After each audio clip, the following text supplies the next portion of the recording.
નમસ્કાર મિત્રો, નોલેજ ગુરુમાં આપ સૌનું સ્વાગત છે।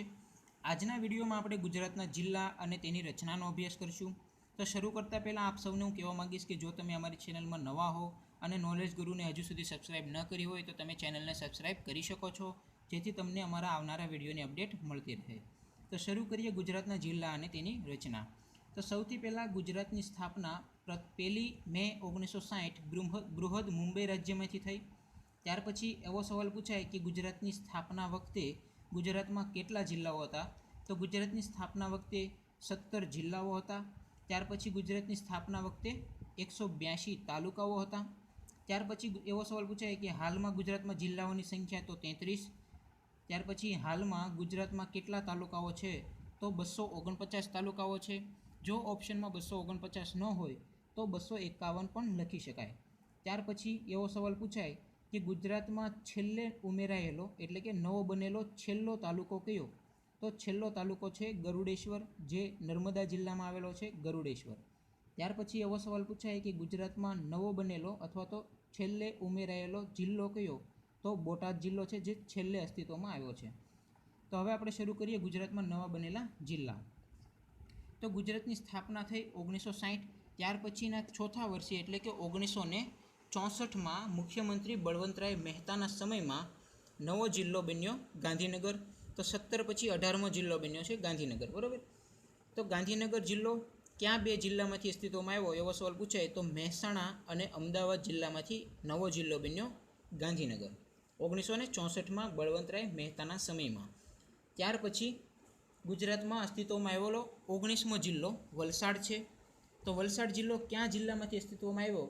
તો સુરત જિલ્લામાંથી અસ્તિત્વમાં આવ્યો વલસાડ। વલસાડ જિલ્લો ક્યાં મુખ્યમંત્રીના સમયમાં અસ્તિત્વમાં આવ્યો એવો સવાલ પૂછાય તો મુખ્યમંત્રી હિતેન્દ્ર દેસાઈના સમયમાં 1966માં નવો જિલ્લો બન્યો વલસાડ। કેટલામો બન્યો એવો સવાલ પૂછાય તો 19મો, બરાબર। ત્યાર પછીનો આપણે ગુજરાતમાં બનેલો જિલ્લો એટલે કે 20મો। તો 20મો એવું તો ન પૂછાય, કેમ કે હવે એક સાથે 5 જિલ્લા અસ્તિત્વમાં આવ્યા હતા મુખ્યમંત્રી શંકરસિંહ વાઘેલાના સમયમાં, એટલે કે 2 ઓક્ટોબર 1997માં ગુજરાતમાં નવા એક સાથે 5 જિલ્લા અસ્તિત્વમાં આવ્યા। તો આપણે એ લખી નાખીએ 5 જિલ્લાઓ। તો સૌથી પહેલાં એમાં છે નર્મદા જિલ્લો। તો નર્મદા જિલ્લો તો આપણે જોઈએ, લખી નાખીએ નર્મદા જિલ્લો।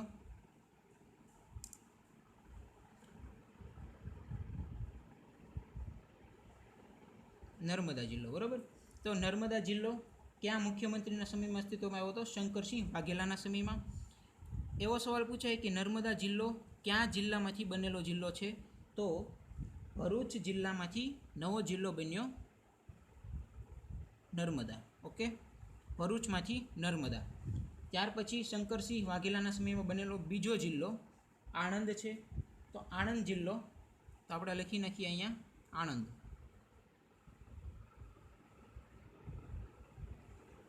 બરાબર। તો સવાલ પૂછાય કે આણંદ જિલ્લો ક્યાં મુખ્યમંત્રીના સમયમાં? તો શંકરસિંહ વાઘેલાના સમયમાં। અને ક્યાં જિલ્લામાંથી અસ્તિત્વમાં આવ્યો એવા સવાલ પૂછાય તો અહીંયા ઉપર ખેડા જિલ્લામાંથી નવો જિલ્લો બન્યો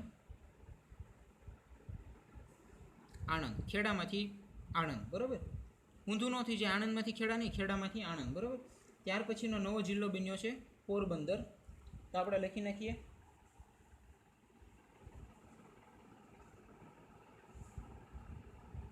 પોરબંદર। તો પોરબંદર ક્યાં જિલ્લામાંથી અસ્તિત્વમાં આવ્યો? તો પોરબંદર જુનાગઢ જિલ્લામાંથી નવો બનેલો જિલ્લો છે, જુનાગઢમાંથી પોરબંદર, બરાબર। ત્યાર પછીનો જિલ્લો દાહોદ। તો આપણે લખી નાખીએ દાહોદ જિલ્લો,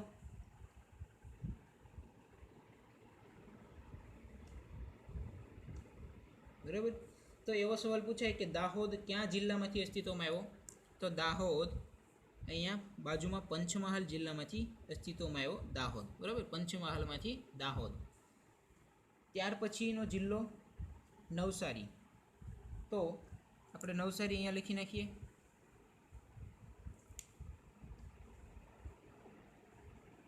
બરાબર, નવસારી જિલ્લો। તો એવો સવાલ પૂછાય કે નવસારી જિલ્લો ક્યાં જિલ્લામાંથી અસ્તિત્વમાં આવ્યો, ક્યાં જિલ્લામાંથી બન્યો? તો વલસાડમાંથી બનેલો જિલ્લો છે નવસારી, બરાબર। જો સુરતમાંથી વલસાડ બન્યો 1966માં, ત્યારે એનું ક્ષેત્રફળ, એનો વિસ્તાર અહીંયા સુધી નવસારી સહિતનું હતું, બરાબર. તો ત્યાર પછી અત્યારે શંકરસિંહ વાઘેલાના સમયમાં વલસાડમાંથી નવસારી જિલ્લો અસ્તિત્વમાં આવ્યો, બરાબર. તો આ થયા શંકરસિંહ વાઘેલાના સમયમાં બનેલા નવા 5 જિલ્લા. તો નર્મદા, આણંદ, પોરબંદર, દાહોદ અને નવસારી, આ 5 જિલ્લા બન્યા, બરાબર.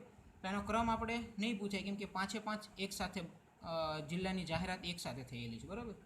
ત્યાર પછીનો એટલે કે 25મો જિલ્લો, બરાબર. 25મો જિલ્લો નવો અસ્તિત્વમાં આવ્યો, પાટણ.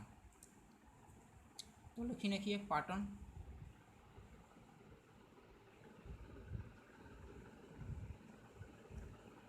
તો સવાલ પૂછાય કે પાટણ જિલ્લો કયા જિલ્લામાંથી અસ્તિત્વમાં આવેલો છે? તો પાટણ જિલ્લો અહીંયા બનાસકાંઠા અને મહેસાણા, આ બંને જિલ્લામાંથી નવો બનેલો જિલ્લો છે પાટણ, બરાબર. બનાસકાંઠા અને મહેસાણા જિલ્લામાંથી નવો બનેલો જિલ્લો પાટણ. ત્યાર પછીનો એટલે કે આ 25માં પછીનો 26મો જિલ્લો, 26મો જિલ્લો તાપી. તો લખી નાખીએ અહીંયા તાપી જિલ્લો 26મો જિલ્લો છે અને સુરતમાંથી અસ્તિત્વમાં આવ્યો, બરાબર. સુરતમાંથી. તો તાપી જિલ્લો સુરતમાંથી અસ્તિત્વમાં આવ્યો કોના સમયમાં? તો નરેન્દ્રભાઈ મોદીના સમયમાં, 2007માં, 2 ઓક્ટોબર 2007ના રોજ તાપી જિલ્લો સુરતમાંથી અસ્તિત્વમાં આવ્યો, બરાબર. ત્યાર પછી આપણે પાટણ જિલ્લો આની પહેલાં જોયો હતો. તો એ પાટણ જિલ્લો કેશુભાઈ પટેલના સમયમાં એટલે કે વર્ષ 2000ની સાલમાં અસ્તિત્વમાં આવેલો 25મો જિલ્લો છે, બરાબર, પાટણ. તો ત્યાર પછી તાપી. ત્યાર પછી આપણે એકસાથે 7 જિલ્લાઓ નવા અસ્તિત્વમાં આવ્યા. આપણે 7 જિલ્લાઓ એકસાથે આપણે જોઈએ. તો 7 જિલ્લામાંથી આપણે સૌથી પહેલાં જોઈએ અરવલ્લી. તો અરવલ્લી જિલ્લો,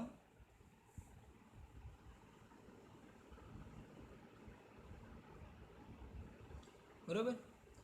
તો આ જિલ્લાનો કોઈ પર્ટિક્યુલર નંબર નહીં આવે, કેમ કે એકસાથે 7 જિલ્લાઓ બનેલા છે, એટલે આનો કોઈ નંબર નહીં આપીએ આપણે. તો અરવલ્લી જિલ્લો અસ્તિત્વમાં આવ્યો નરેન્દ્રભાઈ મોદીના સમયમાં 15મી ઓગસ્ટ 2013ના રોજ, બરાબર.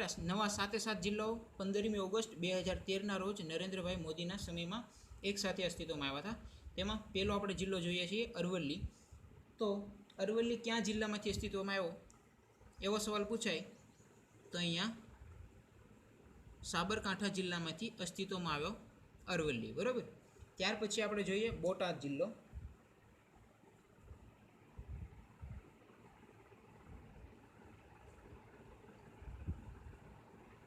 તો એવો સવાલ પૂછાય કે બોટાદ જિલ્લો કયા જિલ્લામાંથી અસ્તિત્વમાં આવ્યો? તો બોટાદ જિલ્લો અમદાવાદ અને ભાવનગર, આ બંને જિલ્લામાંથી નવો બનેલો જિલ્લો છે બોટાદ, બરાબર. અમદાવાદ અને ભાવનગર, આ 2 જિલ્લામાંથી નવો જિલ્લો બોટાદ.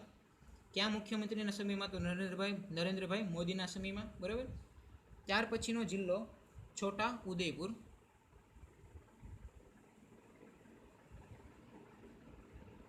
છોટા ઉદેપુર, બરાબર. તો એવો સવાલ પૂછાય કે છોટા ઉદેપુર ક્યાં જિલ્લામાંથી અસ્તિત્વમાં આવ્યો? તો વડોદરા જિલ્લામાંથી, બરાબર. વડોદરા જિલ્લામાંથી અસ્તિત્વમાં આવ્યો છોટા ઉદેપુર, બરાબર. ત્યાર પછી દેવભૂમિ દ્વારકા.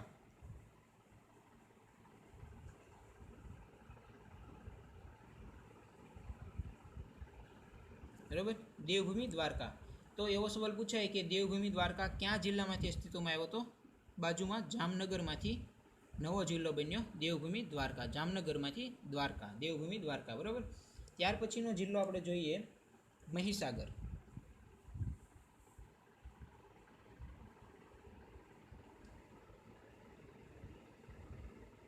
બરાબર. તો મહીસાગર જિલ્લો ક્યાં જિલ્લામાંથી અસ્તિત્વમાં આવ્યો એવો સવાલ પૂછાય તો મહીસાગર જિલ્લો અહીંયા ખેડા અને અહીંયા પંચમહાલ, આ 2 જિલ્લામાંથી નવો જિલ્લો અસ્તિત્વમાં આવ્યો. ખેડા જિલ્લો અને પંચમહાલ જિલ્લામાંથી નવો જિલ્લો બન્યો મહીસાગર, બરાબર. ત્યાર પછીનો આપણો જિલ્લો નવો બનેલો જિલ્લો જોઈએ આપણે મોરબી. તો મોરબી,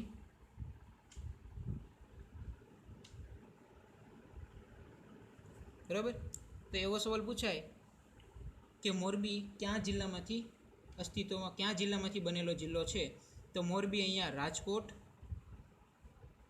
ત્યાર પછી અહીંયા સુરેન્દ્રનગર અને જામનગર, આ 3 જિલ્લામાંથી અસ્તિત્વમાં આવેલો છે મોરબી. બરાબર, જામનગર, રાજકોટ અને સુરેન્દ્રનગર, આ 3 જિલ્લામાંથી થોડા થોડા તાલુકાઓ ભેગા કરીને મોરબી જિલ્લો અસ્તિત્વમાં આવ્યો. બરાબર, ત્યાર પછીનો આપણે જિલ્લો જોઈએ ગીર સોમનાથ, 7મો જિલ્લો.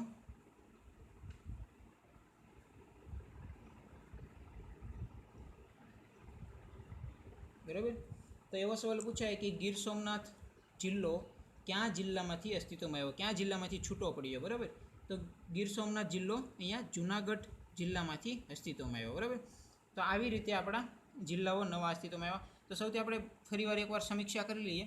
તો ગુજરાતની સ્થાપના વખતે ગુજરાતમાં 17 જિલ્લાઓ હતા. ત્યાર પછી એવો સવાલ પૂછાય કે ગુજરાતની સ્થાપના વખતે સૌરાષ્ટ્રમાં કેટલા જિલ્લા હતા? તો 1, 2, 3, 4, 5 ને 6 જિલ્લાઓ. આ 6 જિલ્લાઓ ગુજરાતની સ્થાપના વખતે હતા. ત્યાર પછી ગુજરાતમાં કેટલા જિલ્લાઓ નવા બન્યા? તો આ 1, 2, 3, 4 ને 5 જિલ્લાઓ ગુજરાતમાં સૌરાષ્ટ્ર પ્રદેશમાં નવા અસ્તિત્વમાં આવ્યા. બરાબર, તો સૌરાષ્ટ્રમાં સ્થાપના વખતે 6 જિલ્લા અને ત્યાર પછી 5 જિલ્લા અસ્તિત્વમાં આવ્યા, એટલે ટોટલ 11 જિલ્લાઓ. ત્યાર પછી તો આપણે જોઈએ તળ ગુજરાત. તો તળ ગુજરાતમાં સ્થાપના વખતે કેટલા જિલ્લાઓ હતા? તો બનાસકાંઠા 1, 2, 3, 4, 5, 6, 7, 8, 9 ને 10 જિલ્લાઓ. સ્થાપના વખતે 10 જિલ્લાઓ હતા. ત્યાર પછી કેટલા નવા જિલ્લા બન્યા તળ ગુજરાતમાં? તો 1, 2, 3, 4, 5, 6, 7, 8, 9, 10 ને 11. બરાબર, તો 11 જિલ્લા નવા બન્યા, એટલે ટોટલ તળ ગુજરાતમાં 21 જિલ્લાઓ. અહીંયા ટોટલ 11 જિલ્લાઓ એટલે 32 જિલ્લાઓ અને એક કચ્છ જિલ્લો, એમ ટોટલ 33 જિલ્લાઓ છે. બરાબર, ત્યાર પછી એક સવાલ એવો પૂછાય કે ગુજરાતમાં કયા મુખ્યમંત્રીના કાર્યકાળ દરમિયાન સૌથી વધુ જિલ્લાઓ અસ્તિત્વમાં આવ્યા, સૌથી વધુ નવા જિલ્લાઓ બન્યા? તો નરેન્દ્રભાઈ મોદીના સમયમાં સૌથી વધુ 8 જિલ્લાઓ અસ્તિત્વમાં આવ્યા. બરાબર, આ સવાલ તમારે યાદ રાખવાનો છે. તો આ થયું ગુજરાતના જિલ્લા અને તેની રચનાઓ. તો જો તમને અમારો આજનો વિડીયો પસંદ આવે તો અમારા વિડીયોને લાઇક અને ચેનલને સબસ્ક્રાઈબ કરવાનું ભૂલશો નહીં. Thank you for watching my video.